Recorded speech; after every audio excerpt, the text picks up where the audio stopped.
The next great psycho horror slasher has given a documentary crew exclusive access to his life as he plans his reign of terror over the sleepy town of Glen Echo. This is the Cult Faction Podcast, episode 104, Behind the Mask, The Rise of Leslie Vernon.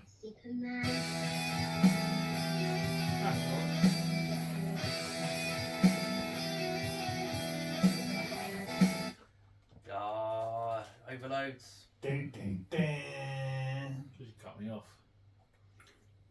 I use my green power. See what happens.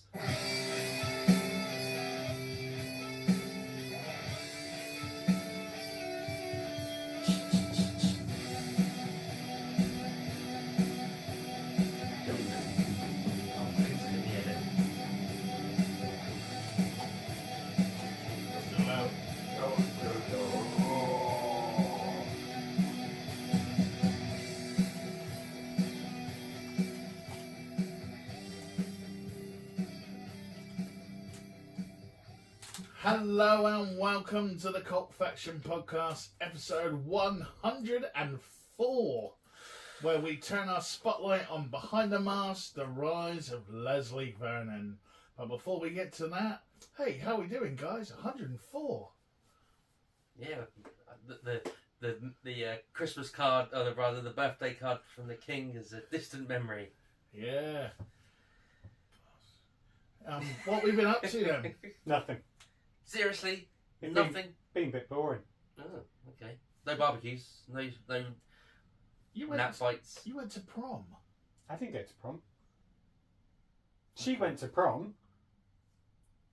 His daughter, sorry. Yeah. It was her prom night, not mine. Yeah, but I thought you'd go, ooh, and take 800 pictures and scream. Yeah, you don't go there. Oh, okay. She just dropped her off around one of her friends and she came back home later. So I'm sure she had a great time. Oh, no, I thought you went and like, yeah, my daughter. Or whatever. No, she would have hated that. Yeah, I was just... No, we should have all gone. Yeah. No, so we had a quiet night. And I basically just watched films and hung out with Connor. Oh, cool. Okay, Damien.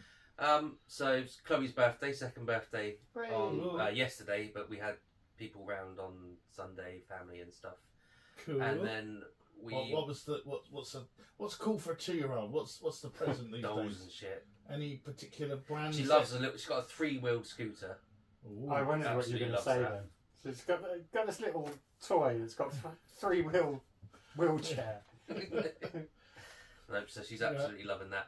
And yesterday, so for those of you old enough who live within the local area, I live. Good. There's a in the sports centre. There's like a mini fun fair for kids. I used to go to literally when I was Chloe's age and Emily's age would go there for birthday parties. So we thought we'd go down there, see if that way. I knew it was still there, but see what it's like. And it's very dated. Is it still the original? A lot of it is still the original, so it's really cool from a nostalgia Is perspective. the crack still good? But the thing is, they've been vandalised so often. It appears in the Daily Echo every couple of months they get vandalised. So it's like continuous rebuild and upkeep and stuff like that. But kids kind of enjoyed it. And then I had my first experience of Build-A-Bear. Fuck's sake. And have either of you two been to Build-A-Bear? I've been in them, past it. Christmas time when you're doing your normal rounds of the shops, I'll pop in. There was a Doc Brown and Mike McFly Build-A-Bear a few years ago, I think. Seriously? I got chucked out. It starts Doesn't off, surprise me. right? I tried to build a cocaine bear. Well, but yeah. But so you pick the skin. And it'll have the price is 16 quid or whatever. Yeah. They're cuddly, lovely. And stuff, and that's fine. And then as you go around, it's like you could add a heart to this, you could add a voice recording to this, you could add this to this, and it's only £3. Okay, that's 5 things. £3. Fuck off! No, just fucking bear. So yeah, we put a heart in each bear, and then you get a little certificate. So we've now got Charlie Bear and Billy Bear. Why have they got hearts in? because the kids are only going to know if they rip it open. No, they were there. They were there building the bear with. I want the heart, Daddy. Well, Show me she the heart. wants the heart. Emily likes to play with Sorry, it. But you asked me a fucking question. I'm not giving you a fucking answer. Well, listening. I'm just picturing a bear heart in her hand like Temple of Doom. Yeah. That's for when she's about 12. Or in the Mum Shivai. Or behind the mask, the Rise of Leslie Vernon. Oh yeah, yeah. No, So but basically- Emily likes to play with her stethoscope and stuff. So there's a heart in the bear that she can listen to. So basically, And cut open. Yeah. so Build-A-Bear is EasyJet. Yeah, What you're saying. very much. Yeah, here's the skin. To be fair, they don't charge you for the stuffing, but I think that's coming. You can choose the skin, and then it's an extra £4 to have the bear stuffed. Would you like it sewn? Etc. So that was fun. I don't charge for stuffing. And then last night I watched Vernon K. No, not Vernon K. Vernon Leslie K. Vernon thing. The Rise of Yeah. Leslie Vernon. Wasn't it Build-A-Bear though, actually, thinking about it? What about you, Summers? How's your week been? How's the pussies? The kittens, you smotty man. The kittens are Hang on. doing very well. Oh, shit. We haven't recorded any of that. Down, down, down. But you get it, YouTubers. If they have to listen to it all over again. Yeah, pretend you haven't listened to this bit. No, or you could just edit it. Yeah, you give me the YouTube recording. I can take the sound. I can extract the sound, and then make a sound file, stick it on the front of this. And Yeah. we're good to go. Let's do that. Cool. So Then we don't have to talk about that Yeah. again. Build-A-Bear. Do we have to do the hello and welcome? no, Yay! so it's literally from Brett's pussy. How's your kittens, Brett? The kittens are still cute, but developing their personalities and confidence a lot more now. Is your one the bully? Now, my one's more the sort of sly one. The cat Muta is more the sly one, and Bellatrix is more the Loud? the Lenny. Okay. Whereas I guess mine's the George. Yeah. Because Bellatrix, I was like waving her little fishing rod thing in front of her. Then I moved it behind her, and she was like, I couldn't work out where it was. She was like, just turn around. I wanted to turn around, but she sort of gave up and walked off. And then later on realised it was behind it. Yeah. So she's not the sharpest knife in the drawer, but she's very cute and does cute little kidney things. And I've just got them the I call it the poo house. Yeah, the thing that looks like an oven for cats. You know, like Yeah, it looks very much like a Ninja air fryer, Yeah. specifically for cats. Don't get those two mixed up. So they go in and do that, and Muta did a poo in it the other day. So I was a proud little cat daddy. But Did you actually clean it up? yeah. Oh wow. You got like a poop scoop and everything. Oh yeah, it comes with like a scoop. No, thing. just- Have you found your preferred brand of cat litter yet? Everyone has a preferred brand. there's Probably one whatever that Kate buys. I made the slight error of buying to save money the like £200 sack or whatever it was, which Kate could only live to tip out because it was more for cheaper. Yeah. And of course, it got delivered, and it's like she couldn't have said. She said, "Next time, maybe we get the smaller ones." But get yourself a little scoop. Keep the scoop in the bag, and then Yeah. you just got to scoop it into the litter tray. It's not pick and mix. It feels a bit like I'm just that. trying to solutionise Oh, the yeah. current issue that you've created. Solutionise. I like it. Hashtag. Cult I just got faction. visions of one of the Please kittens solutionise. playing with it, and the big bags go. Yeah. Where's Bellatrix, Brett? She was over there. Or playing somewhere. gets confused and has a big shit in the bag, and then just grab a handful of litter while you're there, will you? Boom! Shit in the bag. Which does bring me. I'll come back to that in a minute. But yeah, I feel like I'm panning for gold because you scoop it up and then you've got to shake it Yeah. so all the litter stuff falls out and you're just left with the turds. And then put them in the bag. And what I thought was a genius idea, because we got the nappy set things, and I just hang it on the front door handle till we need to go outside. But apparently that's quite bad. Why would you do that? I take it your bin, the wheelie bin, is out the front. Yeah, Right, around okay. the side. So it's just You like hang a bag of cat shit. it's in a nappy sack thing. It doesn't smell. So you on the inside of the house, or on the yeah, outside? to remind me to do it. just like on the outside. Yeah, that'd be brilliant. that was my first thought. It just hangs random bags of shit on the front door. Take something out to the bin or the recycling, but apparently that's frowned upon. All the neighbours and postmen be like, if there's a bag of cat shit hanging, don't come a knocking. So I'm learning all these protocols and how it. What do you mean about being human and clean? It's a nappy sack tied up bag that's scented. I'm more offended by the sweet smell of the bag than I am the cat shit. Yeah, they are a bit sickly sweet. Mm. Brilliant. That was a nice little interlude. I enjoyed that. I'm glad we've got that on podcast.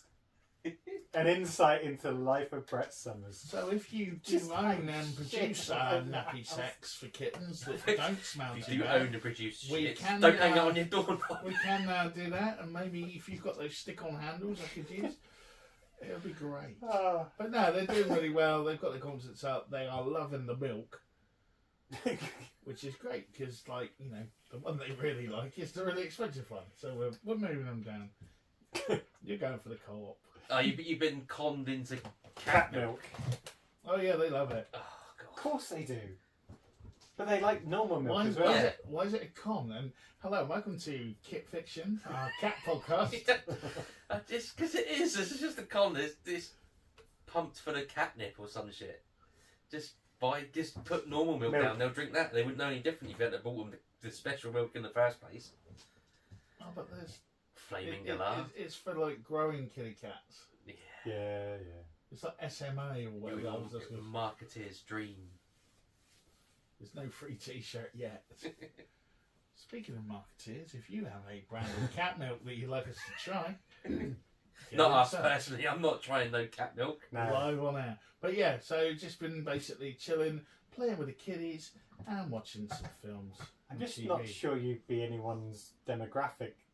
This person that just hangs cat shit around his house. I'm not like hanging live cat. It's in a bag tied up. Anyway, I'm not sure Felix would be keen on it. You can imagine the cartoon, can't you? Oh, Felix the cat's bouncing around the house. Suddenly he jumps to the door and he's found himself headfirst into a nappy sack full of shit. And the best thing is Robbie Williams would be there singing over the whole. I did it once. I did it once. Oh, that's brilliant. But I could just end the podcast there and be happy. I think we'll be done. That's the episode. We watch some film. There you go.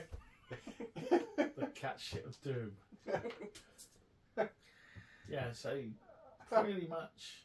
Hey, wait till Christmas comes. They got some homemade crafts for you. Anyway, thanks, Brett Summers. That's okay. I just realised you didn't have to. Oh yeah, well, none of us have done the intros. That's how we know. Yeah. So yeah, I'll be your host, Brett Summers. That's Paul. That's Damien. And they don't like cat shit. No. Who does? Cats. Right. Well, look at you trying to seize control. I'm just chilling back.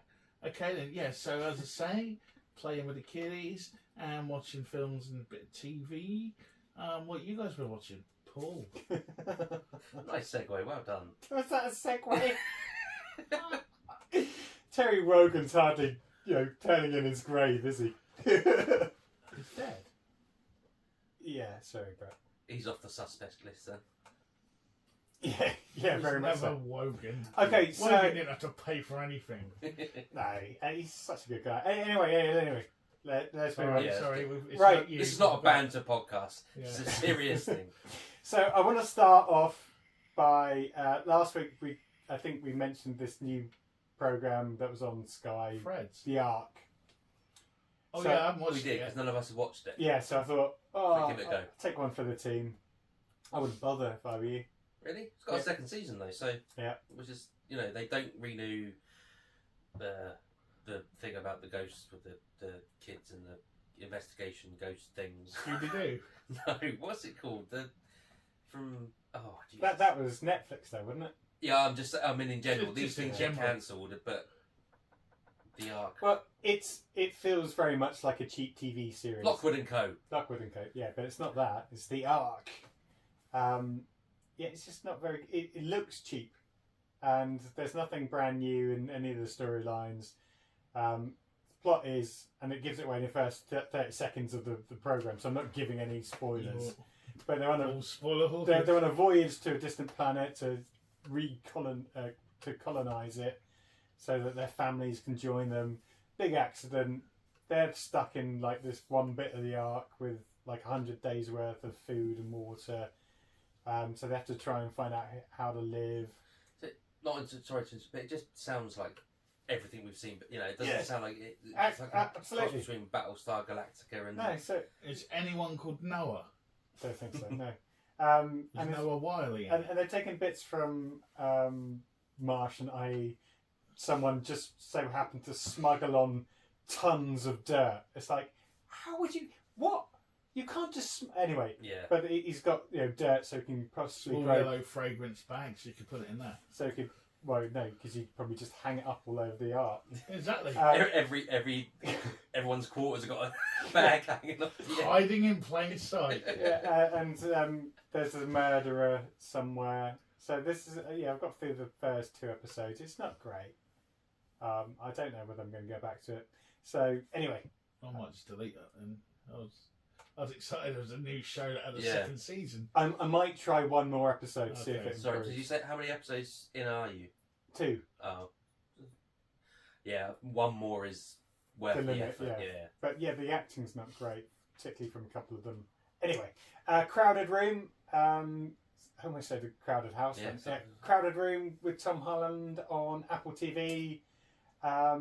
It's okay. It's heating up now.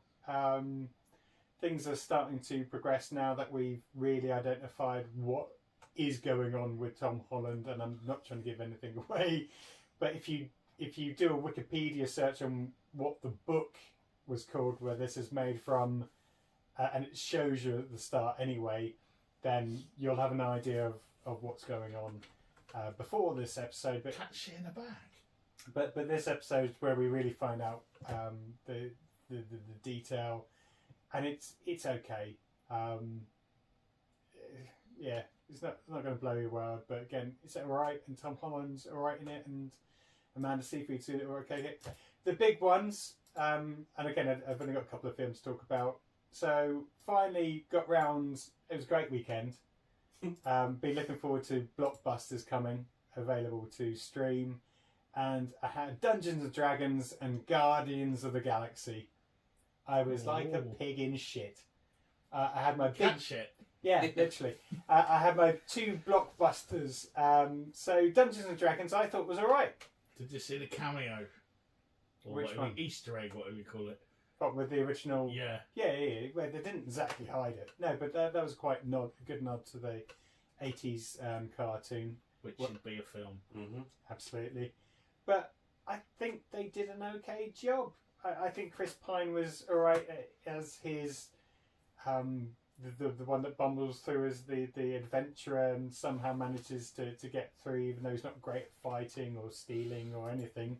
He's got a band of people that help him out. Michelle Rodriguez, perfect for the role that she was playing.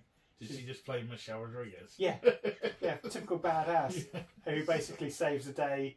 But no, it was a good watch. It's just not what die-hard fans of the 80s cartoon wanted, but again, I'd quite happily watch the next one if and when they make it. Cool. And Guardians of the Galaxy, Number 3. I thought it was great. I was struggling to know whether it was better than the first one or on par with the first one. Because it's a lot more emotional. When the first one came out, I didn't know what to expect, and I was kind of hit by it.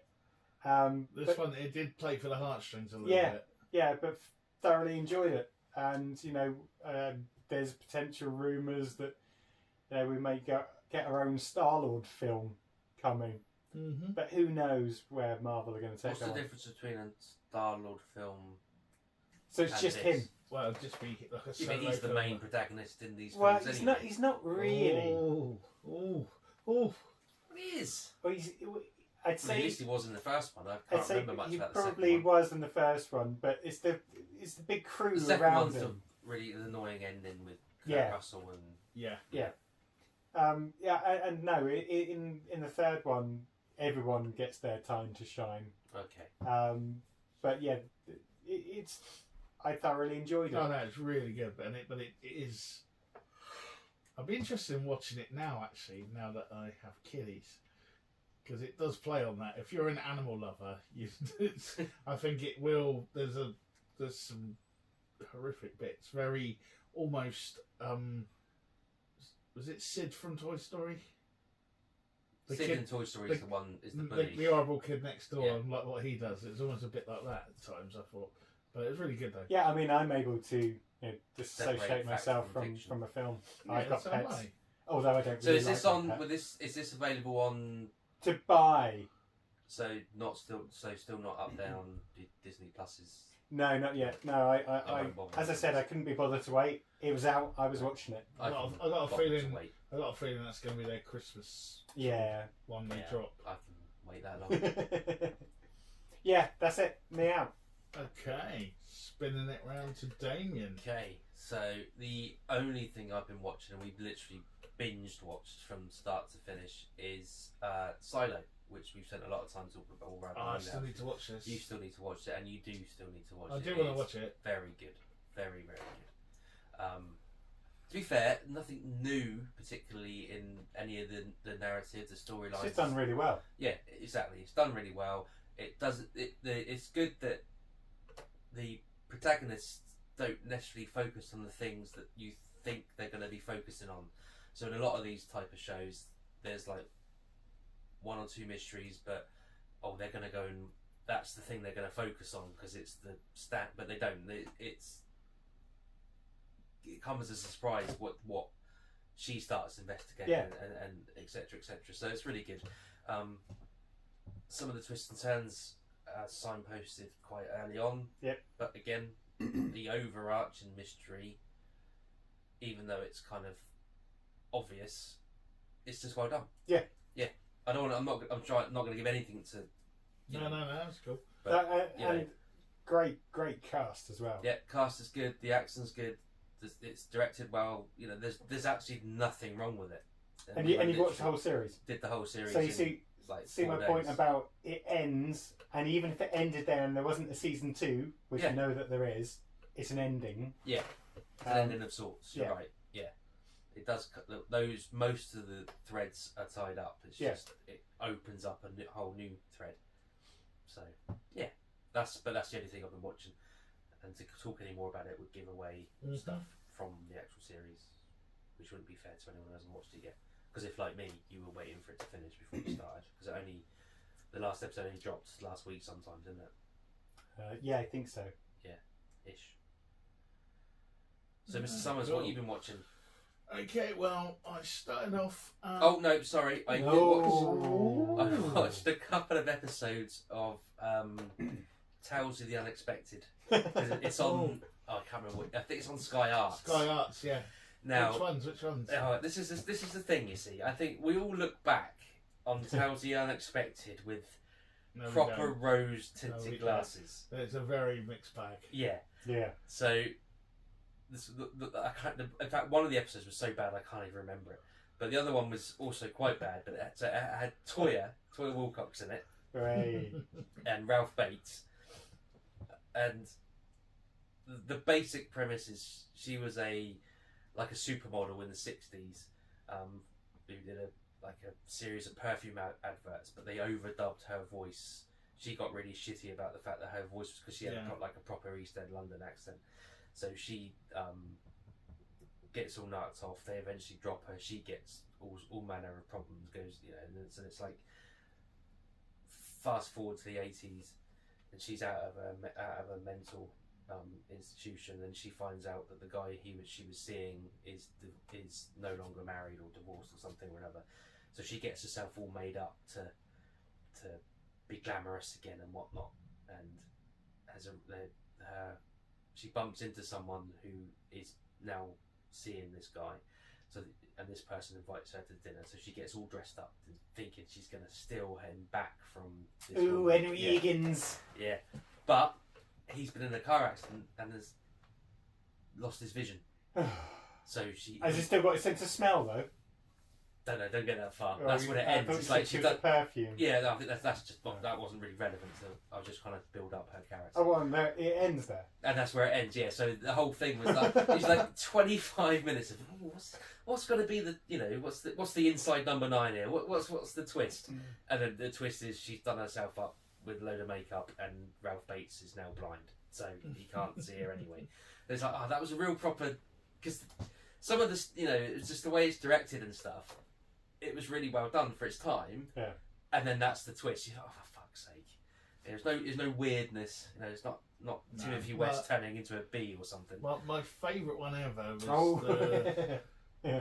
was it The Stranger? And it's when the guy arrives in town, he's all happy. Yeah. That's a really good one. And yeah. It's you've got Cadfael, what's his name? And he's like sprinkling glitter and joy around and all that, and then he goes like murders someone, changes back into like normal Jacoby. That's the fella. And then gets back on the train, and there's like one kid at the end who spots like a bit of glitter on him and sort of looks. Yeah. That was it's revenge. He'd been put away for a crime he didn't commit or something. Yeah. And then no one talks in the whole episode apart from the bit in the office. It's just all like joyful sort of. I don't know, gesturing music. There is. Wait, is it? No, half of it's him like just gesturing around and like. Yeah, he's doing voiceover over the top of that. Oh yeah, that's right. Yeah. Yeah. And then it's not like A Quiet Night In from Inside Number 9. There's no dialogue. No, not like that. But then that's a good one. And then there was another one where it's the soldier trying to get home because his wife's pregnant, and he's trying to get back. It's like in the Austro-Hungarian War, so there's a clue there. And he's not the nicest bloke either, but he gets back and he finally gets her as his wife has the baby. And you're like, yeah, he done it. And then they're like, what should we call him? She goes, let's call him Adolf after my granddad. And then you're like, oh shit, I've just been cheering Hitler's birth, which is quite clever. And then there's that other weird one where the boy swims off on a walrus or something. Cool. Do you remember that one? Was it a walrus or like a killer whale or something? I know the one you mean, yeah, I remember that. Was just always weird. Yeah. But, yeah. So they were hit and miss. Anyway, move on. It's not my point was unexpected special. They were hit and miss, and I managed to catch two very bad misses. I'll see if I can find them. Right, what about you, Summers? I watched episode 3 of Marvel's Secret Invasion. Any better? It's been good all the way through. It's like he didn't diss it last week, so it's been an espionage type thing. That's what I can't work out. Unless it's people just want capes, for instance, but it's not. It's Samuel Jackson as Nick Fury. It's almost not as full on as 24, but it's more like a show like that where he's trying to unravel the things and work out what's going on, rather than quick, let's go and fly somewhere and use laser vision and shoot things. So I don't know. And what's cool about it as well, they're doing the whole bit now of 20 years ago you'd have done that, Nick, but you're too old now.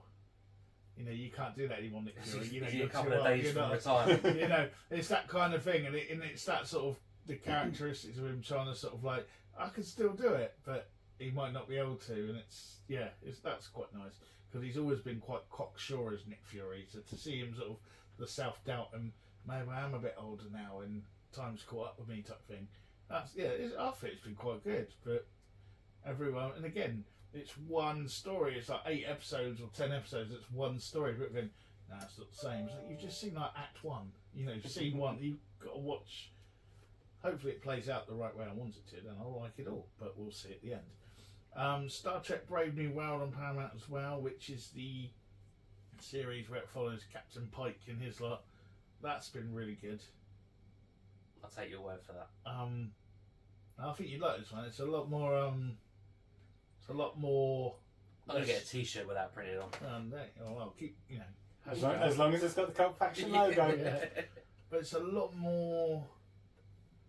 It is Star Trek, but it's I don't know. But it's to be fair, it not even Scott Bakula could get me to watch Star Trek. Yeah, so, that was awful. It's a bit more like the Anvil or whatever it was. Was it the Orville? Yeah, it's a bit more of a cooler swing to it rather than cool cats. Cool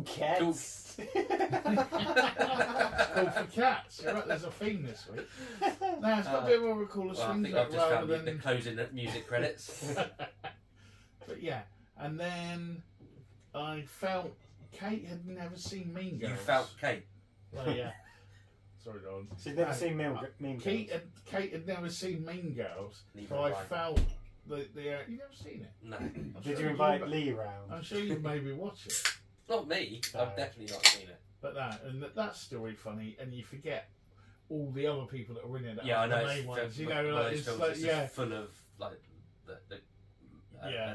the up and coming crop that have now established. Tina Fey before she was an asshole. Allegedly. Oh, she probably was then, but just not showing it. Yeah. So what's that? Then we watched The Uninvited, which is the girl who comes out of the mental institution after her mum gets blown up in a fire in their little boathouse thing, and she comes home to her dad and her sister, and dad's got basically the nanny that was looking after her mum is now with the dad, and it's Yeah, I like think did the nanny I think kill I've seen that. did Yeah, the nanny rings a kill bell. the mum, and then there's a big twist at the end that I won't Yeah. spoil. Yeah. That was really cool. I've always liked that one. Then we watched the Omen remake from about 2006 Yeah. with Liev Schreiber. What's her face in Julia Wow, you Stiles. really jumped around genres, didn't Yeah. Yeah. But, it wasn't a bad remake. I'd never seen it, and it's not a bad remake. It rushes through a few things.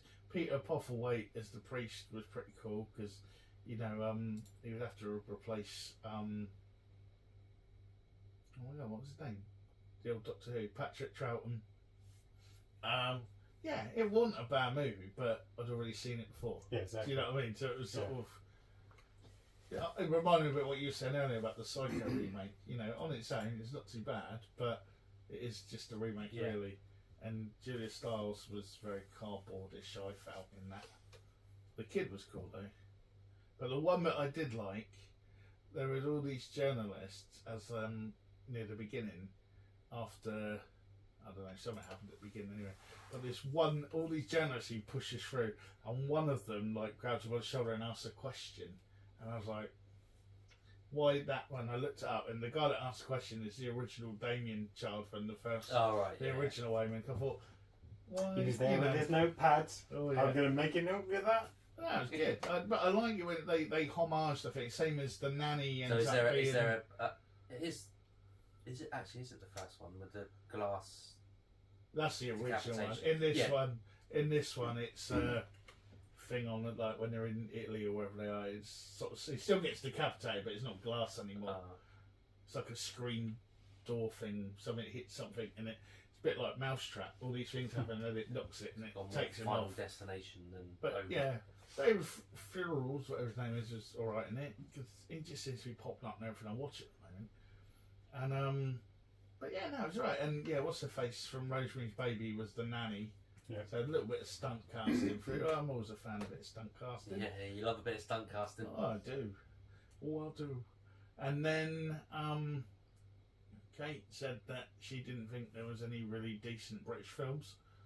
Oh god, So that's a gauntlet laid down, isn't it? So we watched ID, Okay. which at first was like, "Why are you making me watch a film about football hoop?" And Yeah. then once you got in the character and that, but again, every time I watch that, there's more people in it. You're like, oh, Yeah. oh. And I mean, interesting choice. Yeah. yeah, oh yeah, isn't it? It was a romantic night in. Was that all Kes? Yeah, anything ID needed was Brian Glover. But no, it stands up, and I know they made a sequel years later that didn't stand up. Yeah. But And then that sort of kicked off the raft of football factory Yeah. and all that nonsense. But this was more about like the cop losing who he was, and that Reece Dinsdale's finest moment. Yeah. Next to Home to Roost. Next to Home to Roost, yeah. And then episode Life on Mars, I think. It's quite possible. Wasn't he like a pedo dad at the end? It That was rings like a bell, a twist, yeah, you've said it. or Yeah, Ashes yeah. to Ashes, one of them. Yeah, he was good in that. But yeah, no, it was again, it's just really weird that the police team is Reece Dinsdale, Gene Hunt, and Billy Mitchell, and the little bloke with glasses, you know, because they were unknowns at the Yeah. time, and yeah, just all different people that pop up and that. It's quite funny. And but yeah, that was a well-rounded Yeah. potpourri. Took us on a journey of there, Mr. visions. Summers. Yeah. Definitely took A us on a veritable journey. smorgasbord. A smorgasbord, yeah. And so yes, that's what we've been watching. Nice. Do you want to?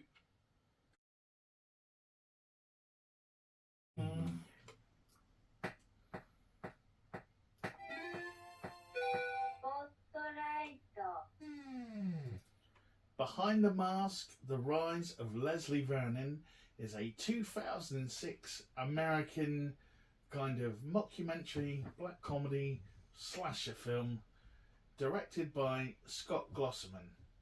It is a homage to the slasher genre, and it follows a journalist and her crew that are documenting an aspiring serial killer who models himself according to the slasher film conventions.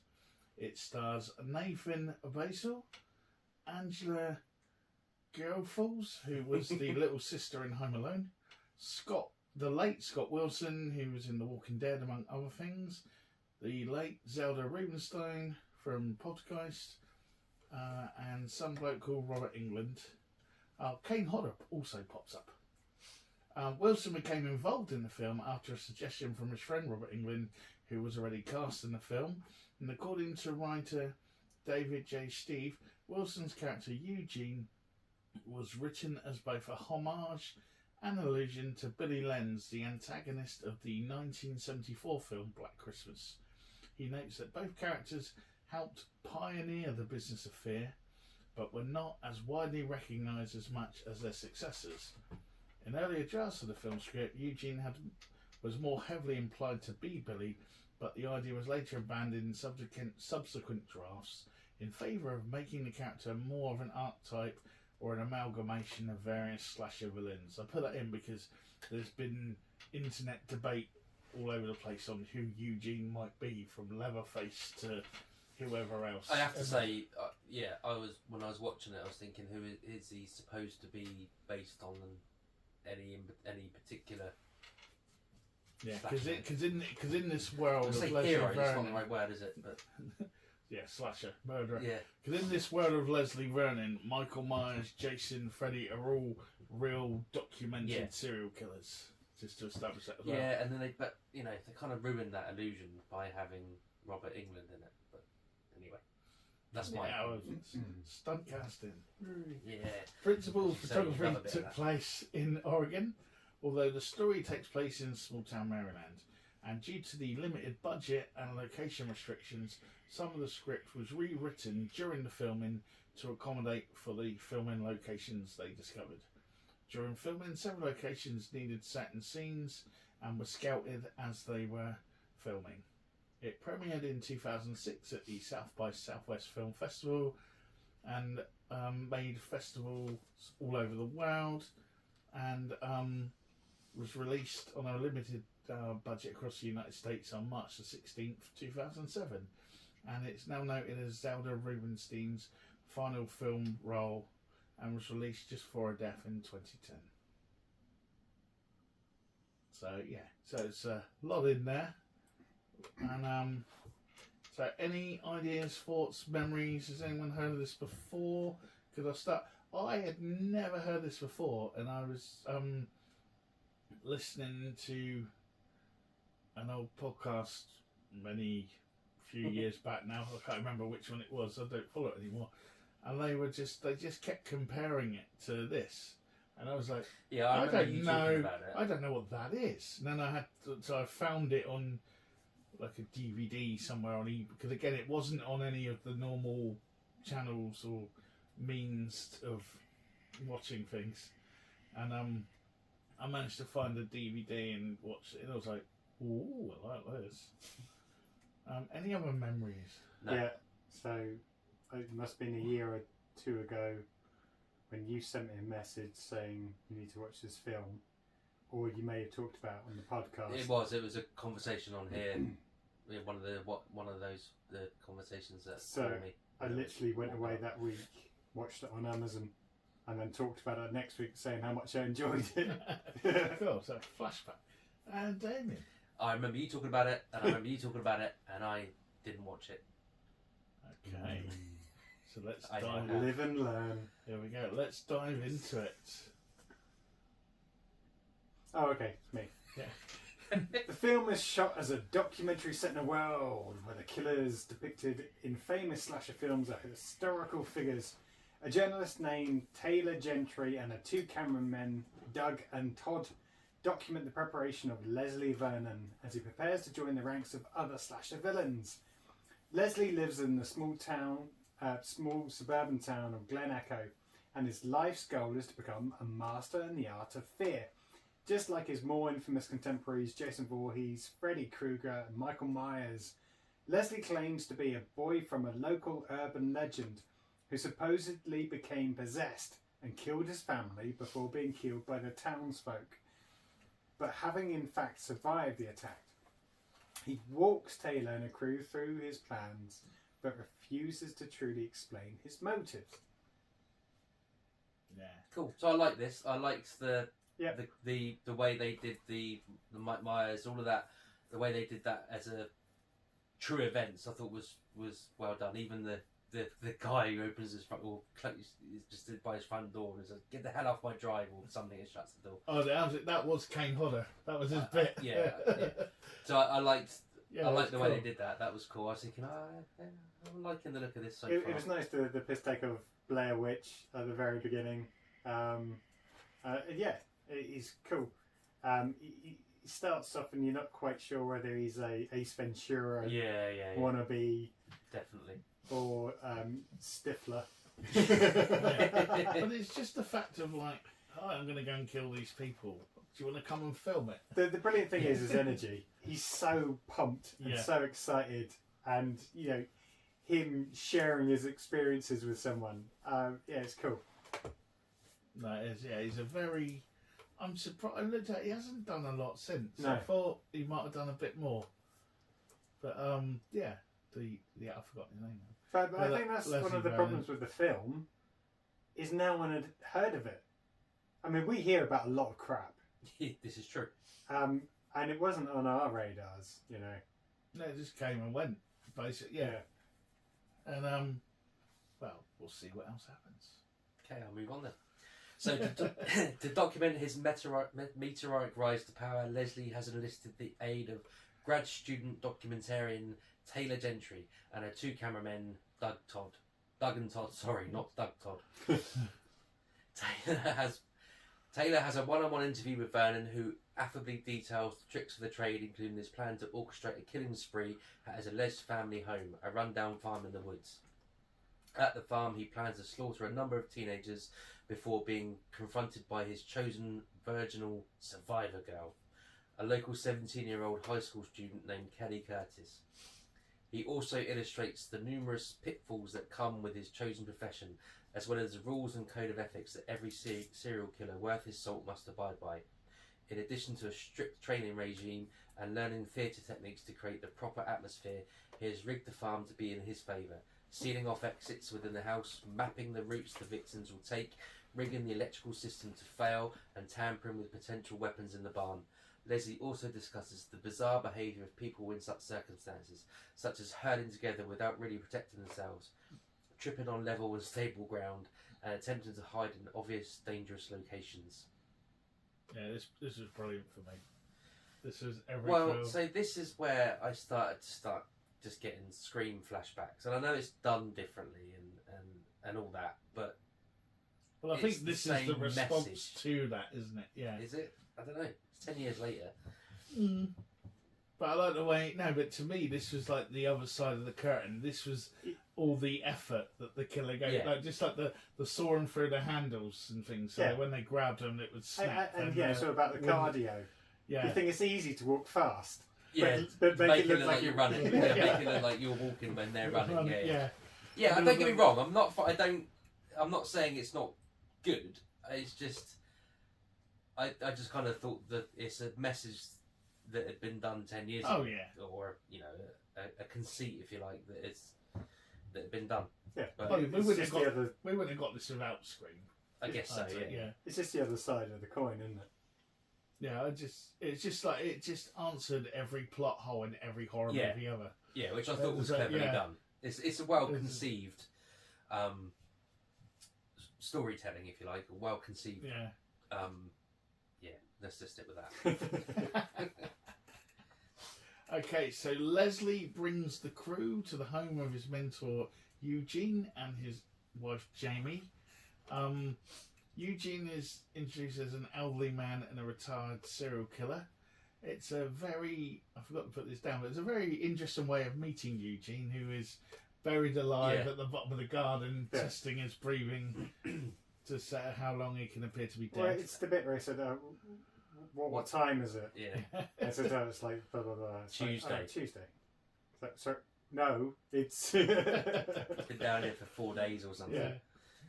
So Eugene adds some insight into the evolution of the industry and comments how today's serial killers have a much tougher go at it than the older generations. Eugene vaguely elaborates on the motives of killers like himself, for them to be a sacrifice by acting as evil to counter and even bring out the good within the world. Eugene's wife offhandedly then suggests killing the local librarian, Mrs. Collingwood, as a stinger kill in order to draw Kelly in, which he agrees to after Eugene agrees it's a good idea. So you get that Eugene influence. He's like, yeah, do it. He's like, yeah, okay, I will. Yeah. But just the whole, no, they have to be evil for people to be good. Yeah. The yin yang, the balance. And it's just, it's the play about, you've identified Survivor Girl, they're going through the tricks of the trade. And there's one bit as well, which I thought was really clever. It's just a small scene. But obviously, Eugene's, a serial killer, and he's getting angry, and his knife skill as he's cutting the carrot, and then it's just completely blended. Because he's so good. As I say, there's very much the little details in this are very, very good. Cool. So, moving on. Leslie shows Taylor his primary target, his survivor girl, Kelly Curtis. Kelly is a young, blonde-haired, virginal woman who works at a diner. His intent is for Kelly to be the one member of her peer group to survive Leslie's carefully prepared and planned massacre, and quite possibly be the one who will ultimately defeat him. Leslie convinces Taylor to assist him in a fly-by scare outside of the diner where Kelly works. I like this. This again.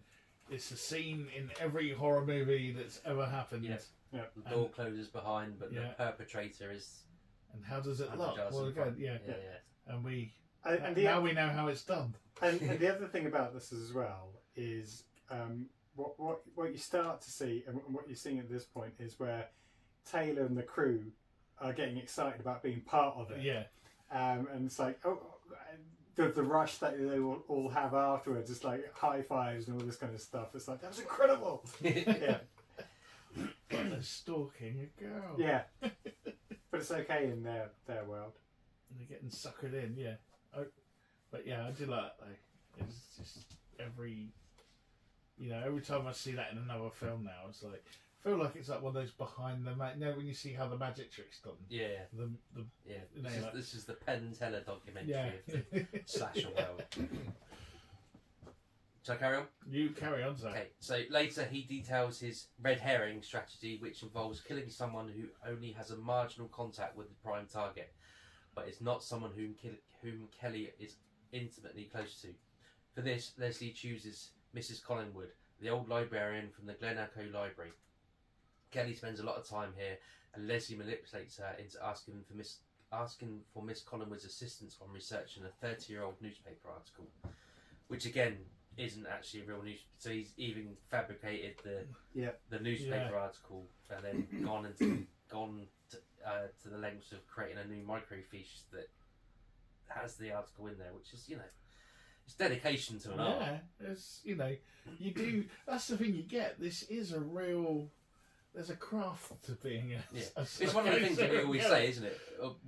Over recent weeks, we've always said the protagonist will go to the will go to the janitor or something to get some random piece of information. Plot detail, offload the details that we need to know, please.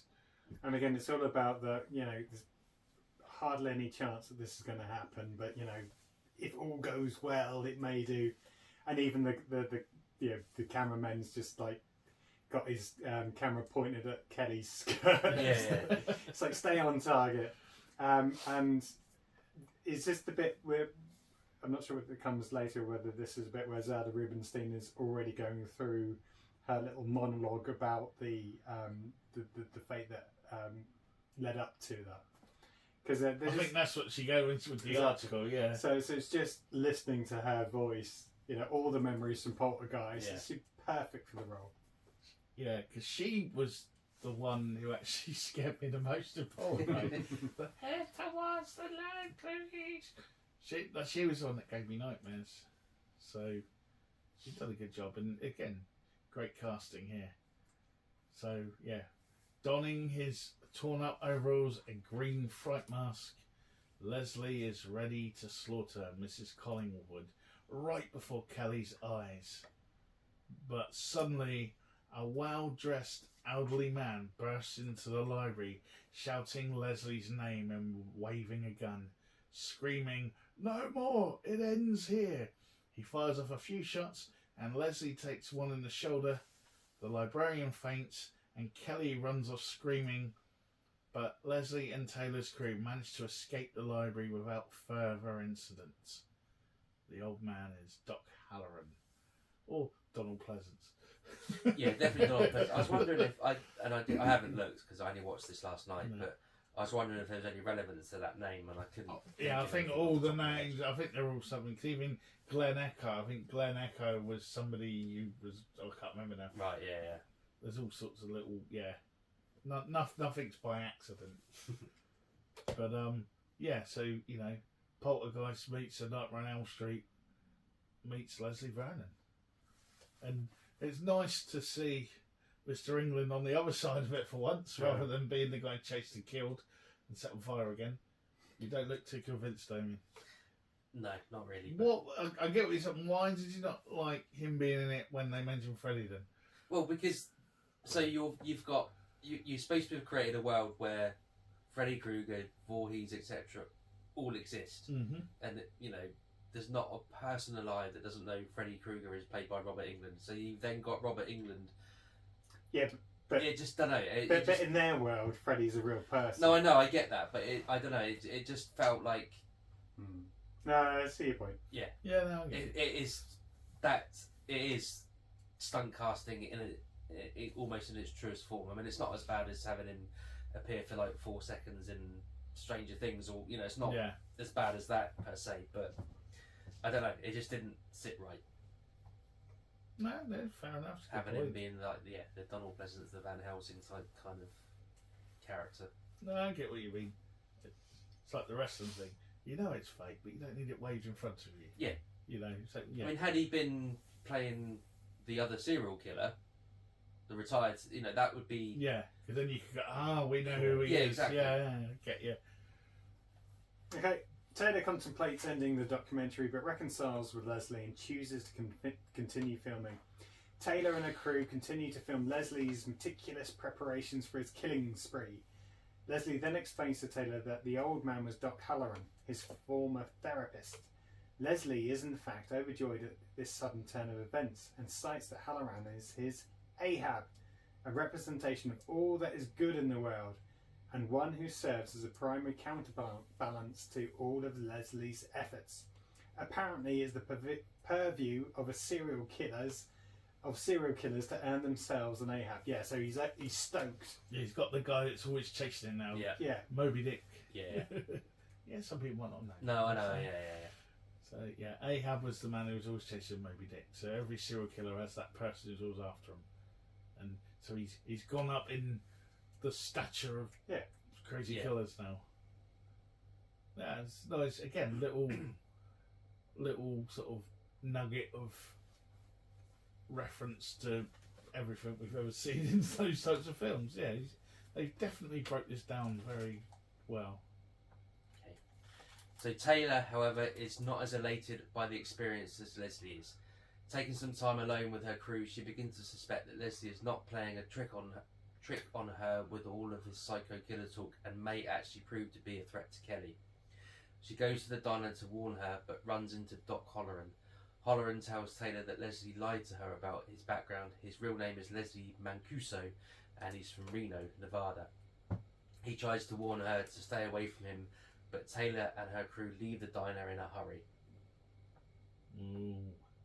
Suddenly the stories might not be as true as they thought it was. But then, maybe the story's not the story. I'm going to carry on. So outside the diner, Leslie is waiting for them and discovers that Taylor intended on warning Kelly. Angrily, he slams Taylor against the side of her Volkswagen van. Taylor fires back, accusing him of lying to her. Leslie finally admits that he was dishonest about his identity and that he chose the Vernon family name in order to immerse himself with the town's local law.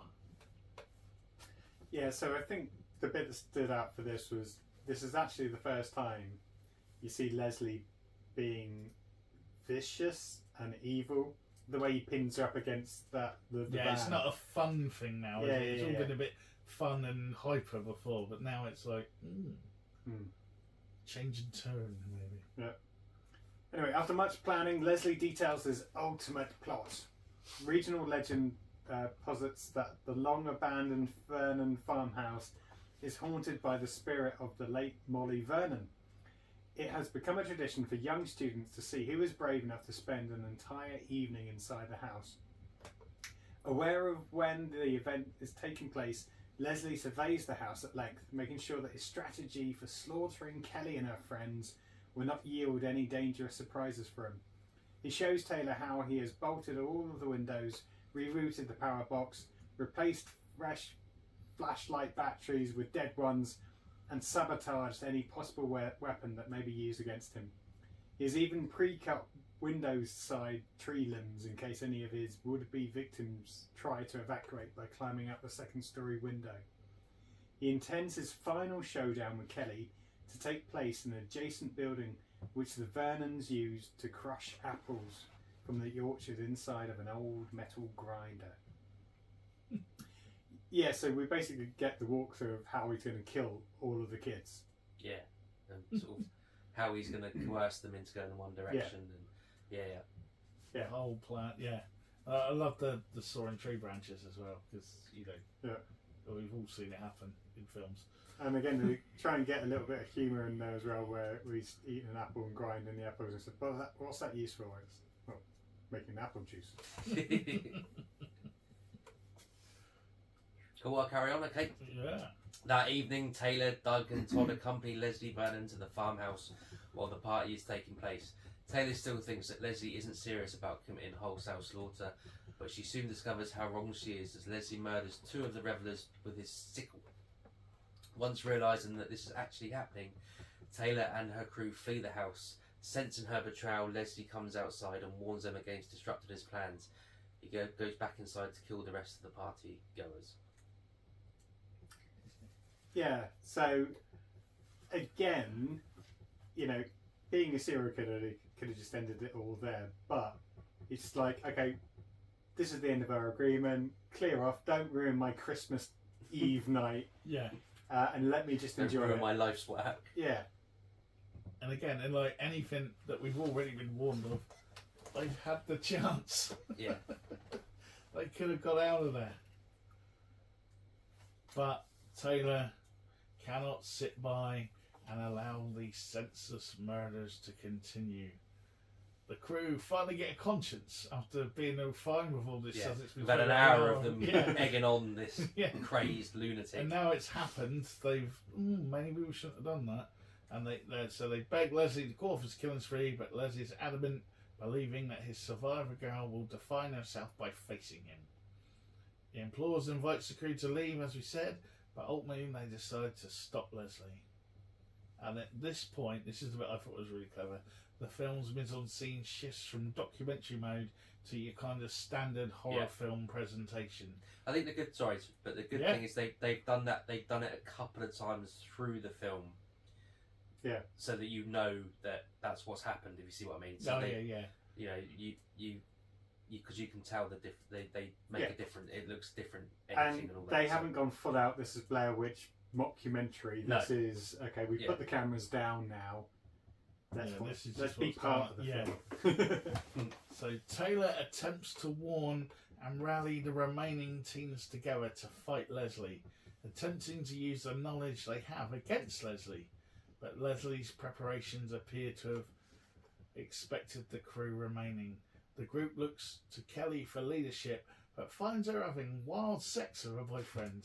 It is clear to her now that Kelly is not nearly as innocent and as virginal as Taylor had been led to believe.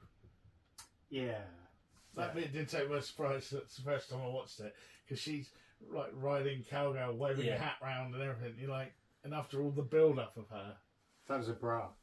Was it a bra? Yeah. Did she have a hat on, or was that a different? No, that was a bra.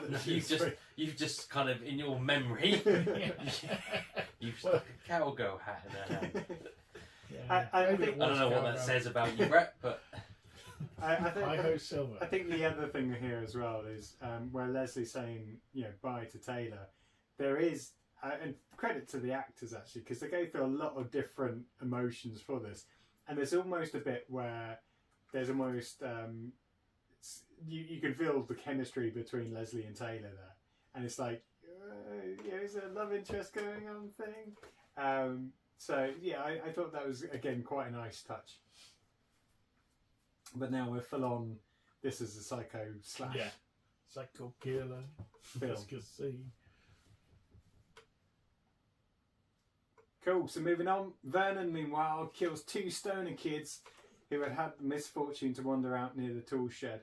He kills the first stoner by slicing his head in 2 with his sickle, and kills the second one by extracting his heart with a fence post digger. Oh, mum chivet. Oh, mum chivet. Inside the main house, the others begin to realise what's going on and that their lives are in danger. Taylor quickly realised that, as a virgin herself, she was Leslie's intended survivor girl all along. Vernon had worked Taylor, Doug and Todd into their plot as well. Kelly tries to escape by smashing out an upstairs window. Oh no, doesn't work. Taylor tries to warn her about the pre-cut tree branches, but she's too late and Kelly falls to her death. Yeah. This was a nice twist that I wasn't necessarily prepared for the first time I watched it. So I got it in that. So the paragraph that you've just read, the previous paragraph, is I thought, hang on, okay, so She's it's her. not there. So that's so up, but you're right. Up until pretty much a few moments before the killing, balls just spread out, I was in the same boat.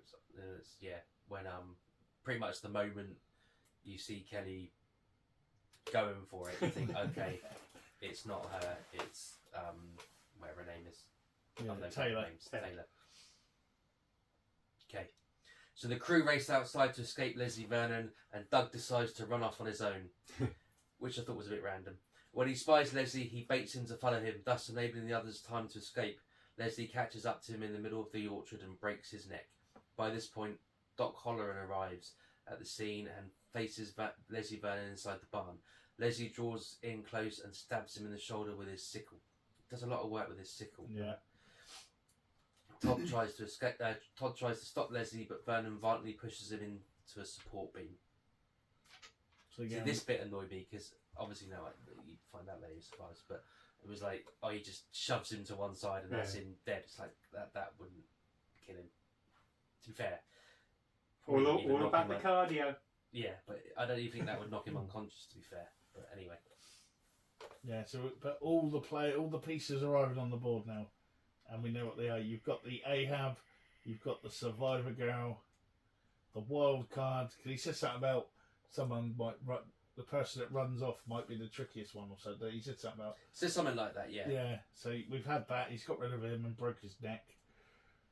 So yeah. Even though he was almost saying, take the mask off, look at me, it's me.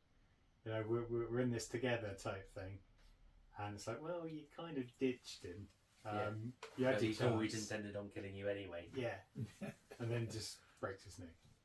So all pans down, and then it comes to the point where the only ones left are Taylor and Vernon. As Vernon predicted, Taylor evolves into the Survivor Girl archetype and openly challenges Leslie to stop her. The two face each other in the apple orchard barn, and Taylor succeeds in killing Leslie by crushing his head with an apple grinder. Afterwards, she douses the barn with gasoline and lights it up. Taylor runs outside and is happy to discover that Todd and Doc Halloran are still alive as they watch the flames consume the barn. Todd openly asks, "What was he?" To which Halloran responds, "Just a man. He was just a man." Yeah, so again, typical chase scene. She hits him with the, axe or whatever it was. It falls off, but she still goes. And then the only thing that wound me up about that is the chase scene. Is every now and again he randomly hits a branch with his sickle. I just, what are you doing? Well, that's the theatre of the. Yeah, so but he does that a lot. So even when he's not, so before the spree happens and they're doing the build up. He's often got, when he's got it in his hand, he's just sort of slashing it down. I think that's like this trademark. Oh, okay. Like Freddy's got the thing with the claw, the razor blade hand. It just didn't look that sinister. But then I think that's because we've seen him without the mask. So if you were to say this was a straight slasher film, because the mask and stuff is actually quite good. So. You've not seen behind the mask, you're just seeing the guy with the mask on doing that with the blade. And we don't know about his cardio training either. Yeah, no, it just seemed a bit odd. He was just literally just taking down a surprised I'm finding small myself branch. defending this, to be fair. Because anyway, I'm not going to get to that in a minute. Cool, so we get the Marvel post-credits scene. So over the final credits, there's a security camera footage which reveals Leslie's charred body in the morgue. And as the medic or whatever he's doing is writing up some notes, he disappears. Oh no, so he's writing up the notes on his computer or whatever he's doing. You get the Undertaker sit-ups, don't you? Yeah, and then... Wait, yeah, you just said it. Yeah. Oh, sorry. I know, but Stolen his thunder. Sorry, then what happens? I don't know, didn't watch it. Tip the bloke. Take my ball, I'm going home. Yeah, so literally his charred body then sits up, Undertaker style, and we can see that maybe he has risen as Leslie Vernon. The end. What is it? I like the ending. Yeah, no, It was always coming. Yeah, I had to explain it to a couple of people over the time though, because people were like, I remember someone saying, "But she crushed his head in the apple grinder." And I'm like, well, obviously it didn't work, did it? Because he's fixed everything. That's part of the legend of it. We think they've been killed, but they haven't, because not through superhuman things. It's because they broke it all, so it's not really exactly. Yeah, you're not gonna reveal every trick in the trade to the person he's planning to kill. I took it completely different. I saw this being the rise of Leslie Vernon, as in this is him becoming the supernatural killer. No. It's all the trick. How do you know? Because he had his head crushed. He was burnt alive.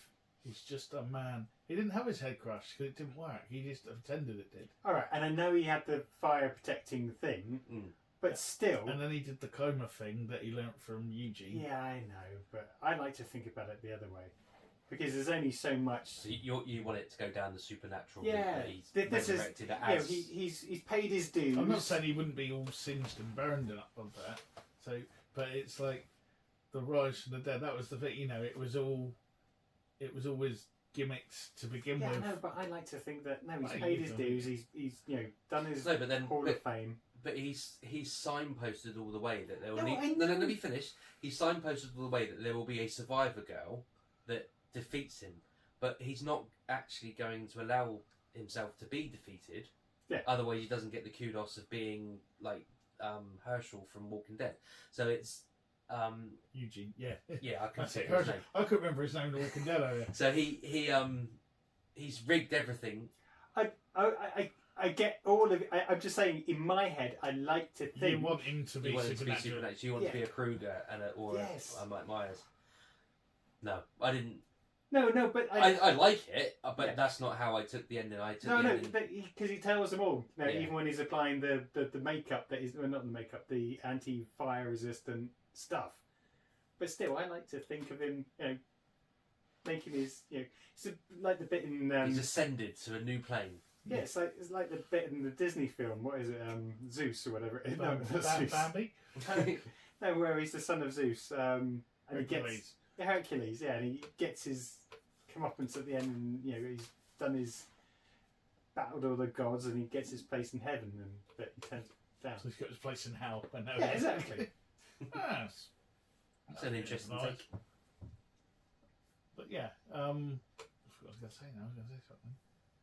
Then you got me guessing Greek gods. But yeah. So thoughts, Paul? Well, I still really enjoy. When you said we were watching that this last week, it was like, oh my god, I only just watched it. But literally within the first 5 minutes, I was back there and still enjoying it. I kind of have an inkling where Damien's going, and I completely agree with what I think he's going to say for some of this. But I really, really enjoyed it still. It's just nice to be able to switch off for an hour and 40 minutes with the different take on the slasher film. There are some twists in it, and yeah, you pick up on them just before, but it's not like at the very start you think, oh, she's the one. And I think it's cleverly done. There's humour. I like the different mix, as I said, between we're all on board, we're all excited being part of this, twists and turns. He gets a bit scary. There's possible love interest and all this kind of stuff, and then I think it plays out really well. Like the Scooby-Doo, this is how I'm going to kill them, and then the real shenanigans that took place. I don't mind Robert Englund being in it. I really like the actor that played Eugene. I think he did that really well, and his wife. I just think it's really clever. And I know we've seen similar breakdowns of, as I said, mentioned with Scary Movie, and to play on, oh my God, don't you're going to get two people going down to the basement. Don't go down to the basement. Don't go be alone. All that kind of good stuff. I really like the take on it. It wasn't a Hollywood, this is going to be all funny and serious. It was, I just think it played out really well. And I got a lot of time for it. Even, it was on not too much budget. You get that by the amount of thanks at the end of it. We want to thank Marriott, we want to thank this hotel, that hotel. But and I don't know how long it took them to film. I can't remember what you said. But I think they did a lot in a short space of time. It didn't feel rushed. It didn't feel, pieced together. They were adapting it as they went because they found new places to film. But the amount of films that we've talked about over the last few weeks with huge budgets, but where they're making up the script as they were going with the rewrites, you could really feel that. Don't get any of that with this. It was obviously clear someone had a vision, and they just all went for it. That sounds a bit. On that, there had been talk of a sequel for a while, and at one point I think they wrote a script, but they didn't get round to making it. And they said recently about that script now is a bit dated for where horror's gone, so they're just kind of sitting on it. There might be one day, but they don't want to push it out there just for the sake of a sequel type thing. I think a sequel would be really hard to do because I think they need it. It needs to be cleverer than this. Yeah, but again, you're going like Scream 2, which was just more of a Scream 1 where everyone tries to work out the ways of surviving, or the Final Destination, which almost got there where they're trying to beat death, even though we didn't get that whole this is death and we are going to beat him. I almost feel like there should have been that last final destination. But anyway, that's a different film. Yeah. Okay then, here we go. Strap yourself in. No, not at all. I think my problem. So, did I enjoy it? Yeah, I did. If I just think about the last half an hour, but I was getting bored going through the, I cut the branches. I do this. I do. It's like it's just stuff we've seen before. And I know you're right. It's on the flip side. It's a different way of doing it. Blah blah blah. It's not about how you survive the tropes. It's about how the tropes are created in the first place, which is fine, and there's nothing wrong with that. But it was just I was getting bored, and in that final half an hour, I would have just liked to have seen them go all out gore. And I'm not necessarily a big fan of the slasher film genre in general anyway.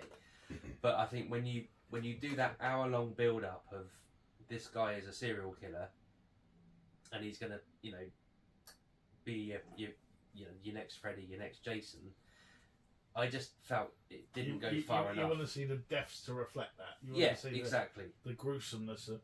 Yeah, I mean, so what you're all led to believe is the main person to his target falls off a tree and dies. Where's the gruesomeness of it? Yeah, where's the payoff there? No, yeah, but that's proven the whole stupidity, though, isn't it? I know. They're all there for a reason, but I just, and I know. So this is 2006. So we, by that point, we've done the Screams. I mean, Scream felt more probably done Scary Movie as well by that point. But Scream and some of the stuff previous all around that sort of time had more emphasis on the way of dying, because you had all the hostel, with the.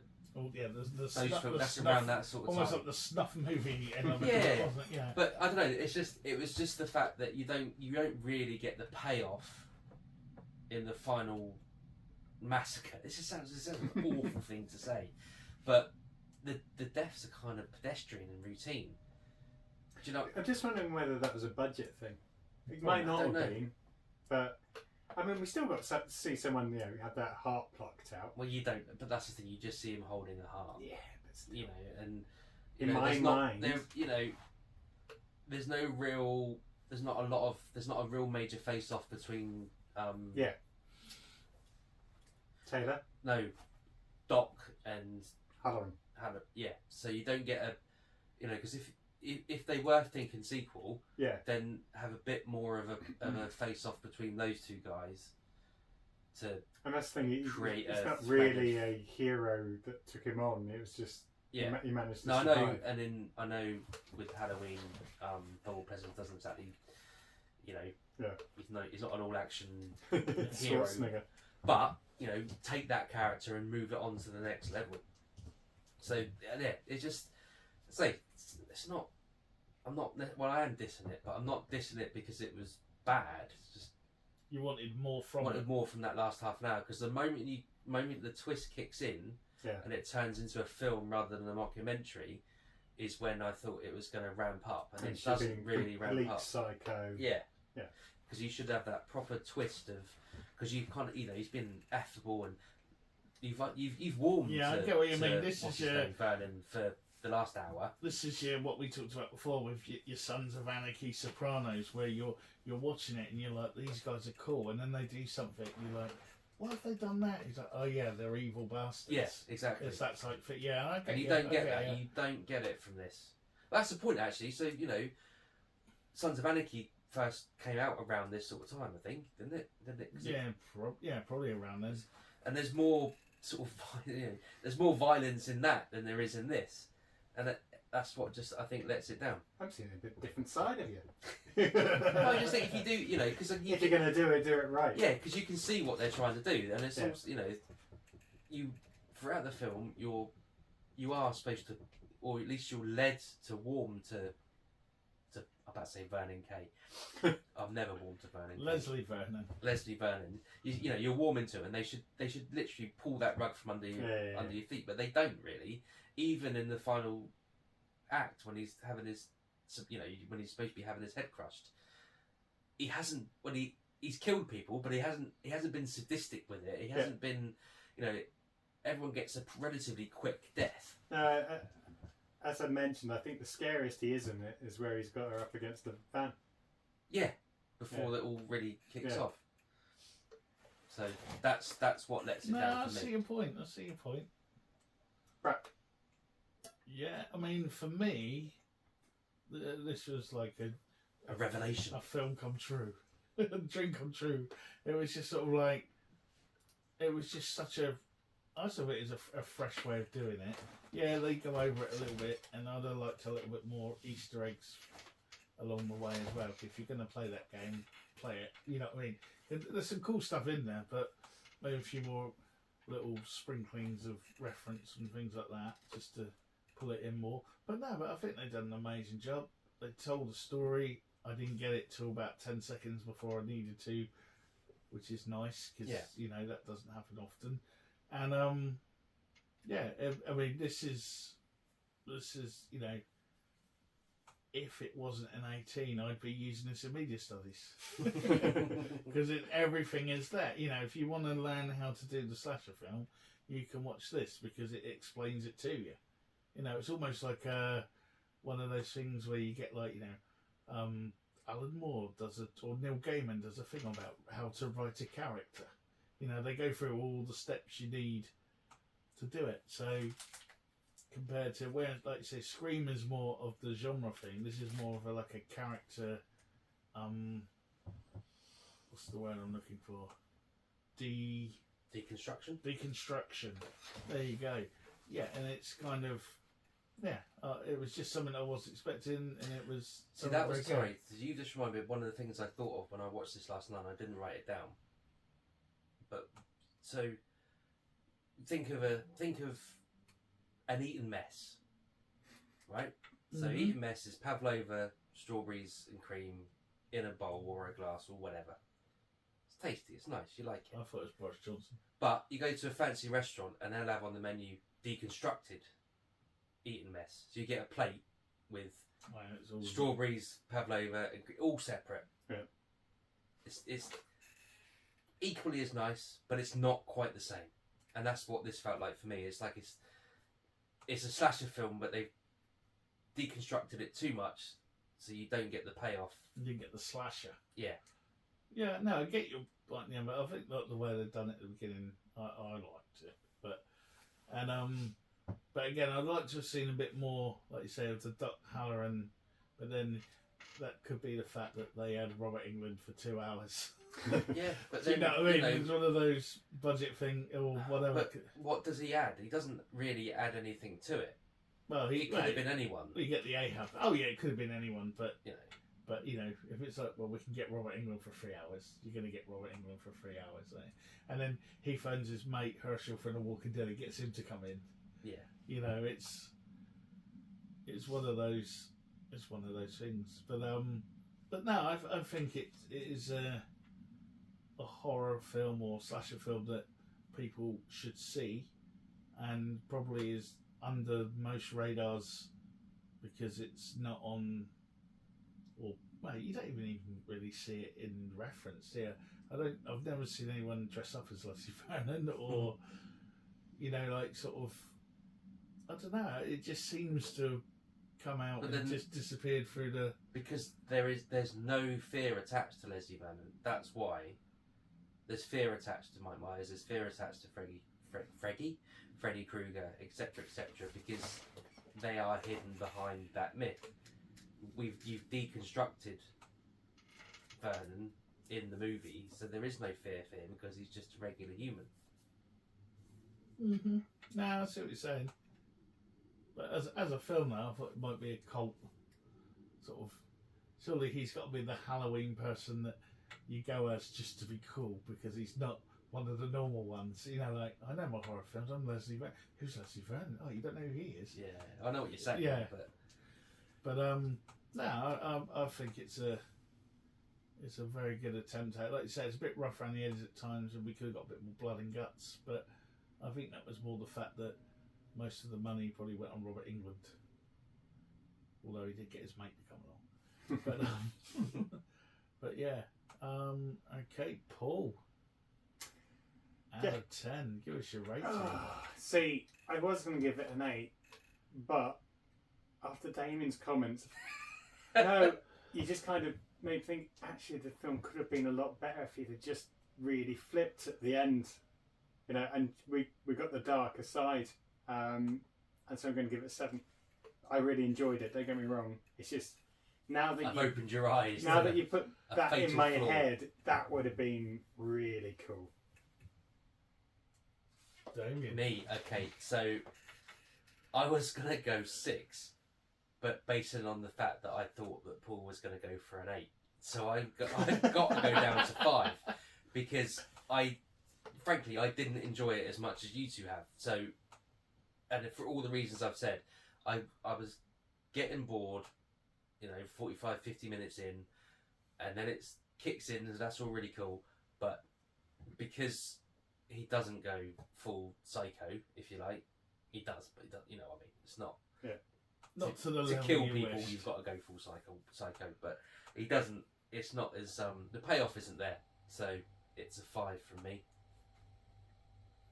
Okay, I'm going to go 7.5. I was going to go 8, but no, I do agree with what you said though. But I think, as far as they're concerned, is he has gone full psycho, but I think he's gone as full psycho as they can afford. I don't know. I just think. But I would have liked to I have don't seen a necessarily. bit. Well, when I Like say just holding someone, just screaming at them or something, and just going or whatever he's. yeah, you don't he's necessarily gonna have to do. see the gore, but when you've got one falls out a window, that's the end of it for her. Or is it the fact that he's that inept that most of the people that have died he didn't even kill, but he's going to get the credit for? Possibly. I mean, that might be a thing they're trying to say, but yeah, it's just you don't have to see it. I get what you do know mean. I do get what you mean, but yeah, but a nice, even if he just screamed at her a bit more or whatever, like you say, like the bit with the van at the end, he could have had a bit more of a. So you got that, you evil bastard type thing, or you psychopath, rather than, oh yeah, cool, yeah, she won. But you did get a hint of it there when he talks about the woman who's reborn vaginally through the woods and runs to here and all that. So you got you got a bit of the psychoness in his I think that's the thought thing where I was process. really getting bored. To be fair, But yeah, I'm gonna go 7.5. I think. Still good though. But yeah, Overall. still worth what you've never seen it. Look at that. It was on Amazon, wasn't it? Yeah. You watch this on if you're playing at home and you want to go and watch it. Behind the Mask: The Rise of Leslie Vernon. So time to turn ahead to next week now, where it is it's me, isn't it? Damien's choice. So my choice. I don't really know why I've chosen this because I was going to choose something else, but this film, again, just keeps popping into my head for no real reason. So I'm going to take you back to 1973 for a bit of camp comedy horror from the legend that is Vincent Price. Okay. 73. I'm trying to think. I'll give you a few moments just in case you want to see if you can catch up. but Wax was before that, wasn't it? way before that. Yeah, it was 60s, wasn't it? Yeah. I'm going to give you another. I don't want too much dead air on this podcast. It's not the Carry On one, is it? No, he wasn't in any carry-ons. So I'm going for Theatre of Blood. I don't know. So very, Yeah. very quickly, Vincent Price plays a Shakespearean actor who gets shunned by the sort of every critic in the business, so decides to wreak his revenge. That's all I'll say at this point. So if you never seen, it's not necessarily it's a bit like The Asphyx. It was big at the time and used to do the rounds on late night TV, etc. And then as they got more money, they started to pay for better films. What can we watch? So it's available on Prime. Amazon Prime for nothing, or you can rent it on Apple TV if you're crazy. But yeah, if you've got a subscription to Prime, then it is free. Diana Regg as well. Yeah. There's a lot of famous faces you'll recognise as you watch it from other British films, etc. But Vincent Price and Diana Rigg are probably the most famous people to appear in it. Cool. And Diana Dawes. Arthur Lowe. So we're just Joan Hickson. Yep, she's in it. Oh, there's loads. Yeah. Eric Sykes. I'm gonna enjoy this. It is classic. Declan Again. Mulholland. Jack Hawkins. Yeah. Cool. So there that we go. is Theatre of Blood, the Vincent Price one, and that's on Amazon Prime, 1973, if you're playing along at home. So that'll be next week's. All we need to do now is activate our shutdown procedure for this week. So again, if you'd like to get in touch with us for telling us what we did right, what we did wrong, what we forgot, or whatever, you can email us at cultfactionpodcast@mail.com. And to keep up with all the latest news and grooves that's going on around the cult world, you can check out our mothership, which is cultfaction.com. And please share, like, follow, and everything else that you can do on our social medias. We are on Instagram, Facebook. We are on Twitter, but Twitter's dead. Threads. And all the others. And now we are on Threads with everyone else. So That come sounds and like a join horror us. film. But hands up who's been on Threads and is just muting all the NBNA and Yeah. or NBA I should say, and There's a football load posts of rubbish. and boohoo and boo-ha Yeah. and all that. Yeah. Mute. So again, you can also check us out on YouTube, where you can find the uncut, live, recorded version of this and see what happens, what you don't hear on the podcast. Behind the mask. Yeah, but See what I did there. no, I do. It was good. And so yeah, like the cat litter bag it is, it's time to take it out and put it in the bin for this week's episode. Or just leave it hanging on the door. I've been Brett Summers. I've been Paul Hawkins. And I've been Damien Hicks and will continue to be so. Congratulations. Thank And you. we'll see you next week. No, it doesn't do that, does it?